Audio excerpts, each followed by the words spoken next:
It's February 2nd, and I've got Scott Ritter interview with me. Thanks, Scott, for joining me. Oh, it's a pleasure. Thanks for having me. Hmm.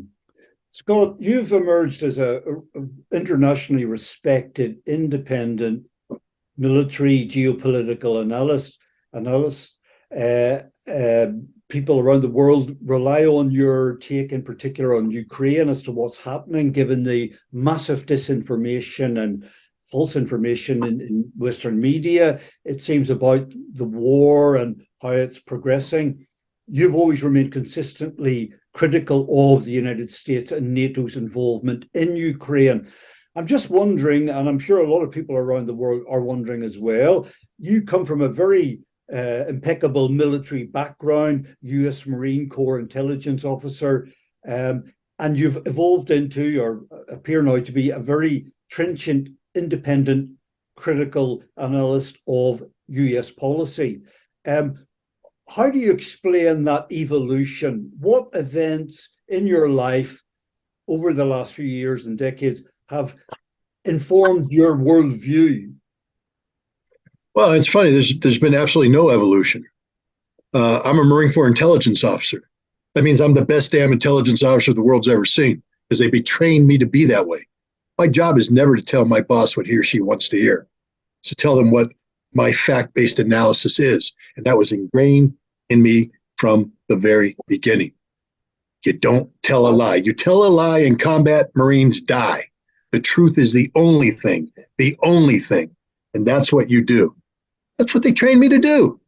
Look, when I was a inspector with the INF Treaty, I was operating in Vodkinsk at a ballistic missile factory at a time when the Defense Intelligence Agency was saying the Soviets were producing hundreds of missiles that they were holding on to, and the key to that was the ability of the Soviet Union to produce like 200 missiles at this factory per year. Well, I got there and doing what I did. I wrote a detailed assessment that said, no, the most they could produce is 60 to 80 a year. It's based on the ground truth observations. I submitted that report, and I wrote it as a lieutenant. Lieutenant. And I was called in by a brigadier general with a panel of colonels at the Defense Intelligence Agency, and they said, you have to change this report. I said, why? They said, because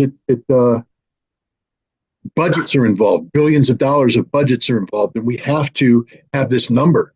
There has to be a threat, and our analysts, all of whom are more experienced than you, all of whom know the world more than you do, don't agree with you. I said, but none of them have been in Vodkinsk, where the missiles are actually produced. I have. Therefore, I win. You lose.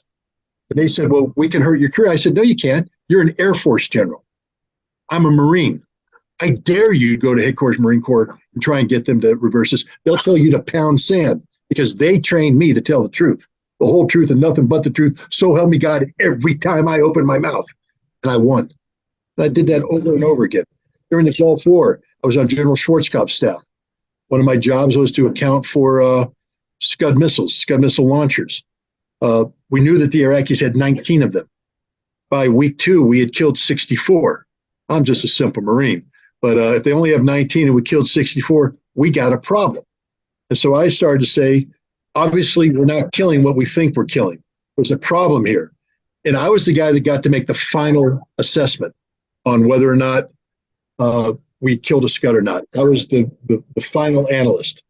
And every time reports would come in, I would say, no, no, no, no, because there wasn't clear evidence.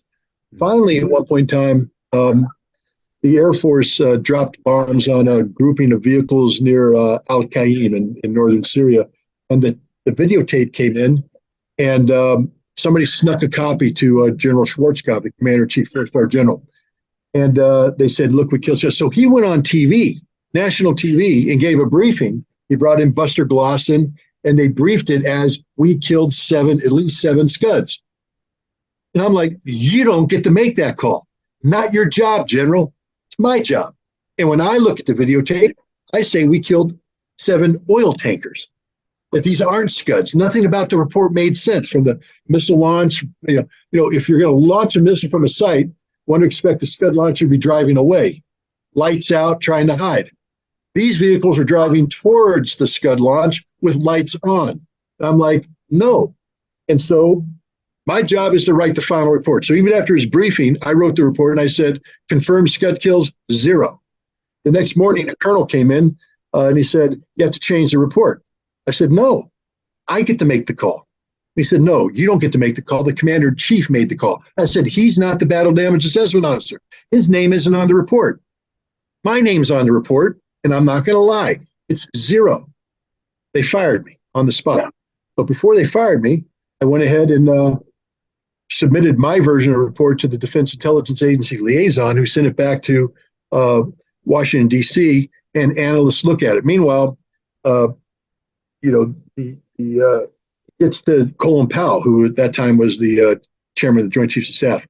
And Colin Powell calls Schwarzkopf and says, hey, look, the numbers aren't right. Schwarzkopf blew up. I mean, he literally said that I was the dumbest guy in the world, couldn't be trusted and all that stuff. But then the DIA people did photo enhancement and stuff. They came back and said, no, they're oil tankers. They're not Scuds. Scott Ritter was 100% correct. So I was given my job back. But my point is, my job is not to please the general. It's never been to please the general, and I will never please the general if it requires me to lie. I tell the truth, the whole truth, and nothing but the truth, and you just let it fall where it does. Not my problem how you respond. I don't give a damn. Never have. Some people, Scott, would accuse you of being treasonous or anti-American about your views on Ukraine, the war in Ukraine. They would say Scott Ritter's a Russian Kremlin stooge, and you're bad-mouthing American involvement in Ukraine. What do you say to people who accuse you or try to say that about your analysis? They can go to hell. I've never been wrong. I'll just say that straight up. About the big picture, I've never been wrong. Why? Because I'm not trying to impress you by being right. I'm not trying to feed you what you want to hear. Again, I go back to my time as a weapons inspector. When I was brought in, we didn't know how many missiles the Iraqis had. I did a detailed assessment, and I was the only one in the world that came out and said they're hiding 100 missiles. They're like, well, how do you know that? And I said, here's my proof, here's the evidence, here's how I did it. 2 months later, the Iraqis confessed they were lying. How many missiles were they hiding? 98. And I said, see, I don't make shit. I don't make stuff up. I tell the truth. It's solid analysis. Now, people would say that by putting out that analysis and it's against the U.S. government, that I'm a traitor for telling the truth? No, I'm not a traitor for telling the truth. And I fought the U.S. government the entire time I was a weapons inspector about these missiles, because once we accounted for those 100 missiles, I then carried out a 1.5-year investigation where we proved there were no more missiles left.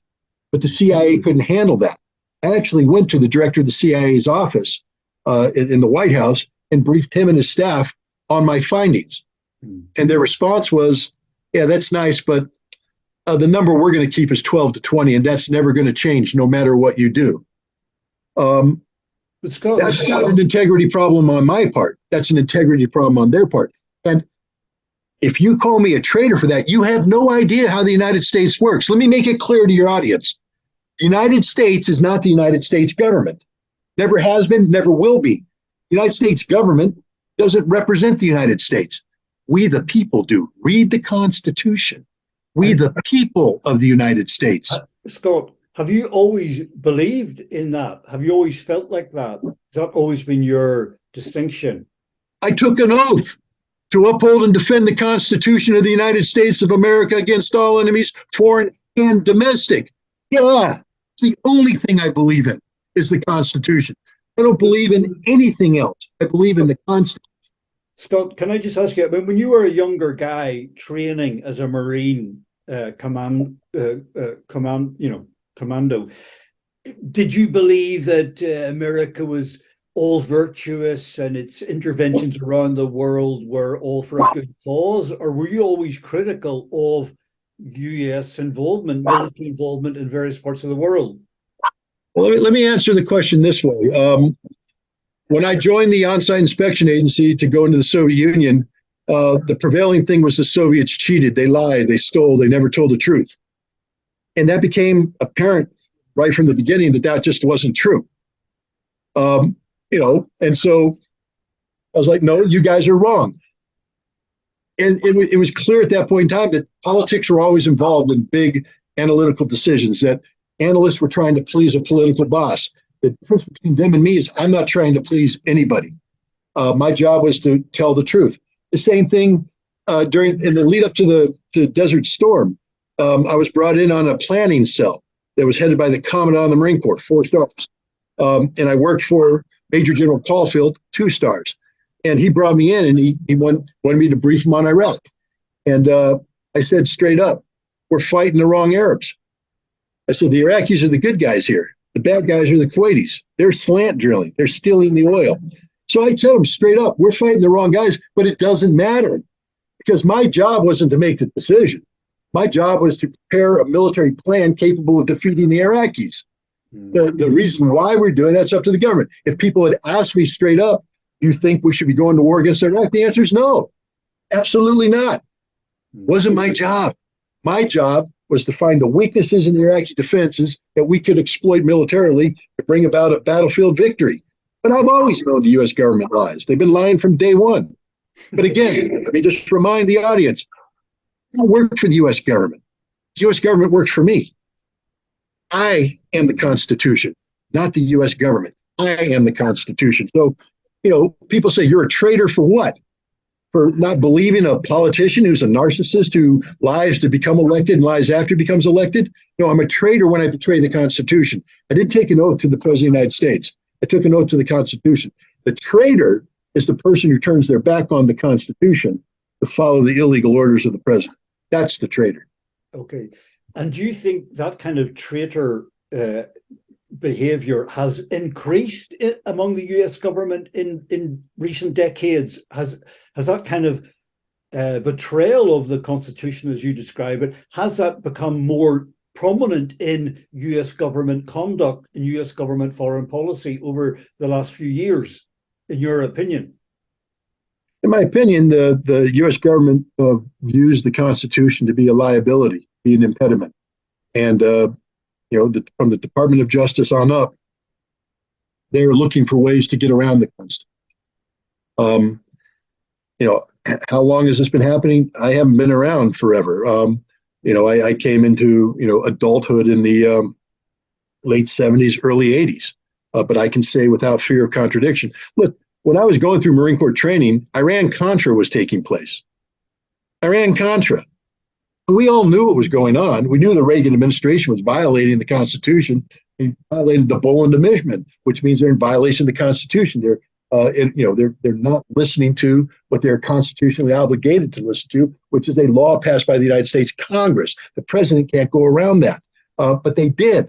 The whole Iran-Contra scheme was a lie. The whole Nicaragua thing, a lie. We knew this, but our job isn't to report to Reagan. The job is to defend the country. The job is to uphold and defend the Constitution. So I've been doing that from day one. I've known my government is composed of nothing but liars from day one. But I don't work for the government. I work for the people. I defend the Constitution. Scott Ritter, thanks very much for your frankness, your candid answers. Thank you, Scott. Well, thanks for having me. Have a great day.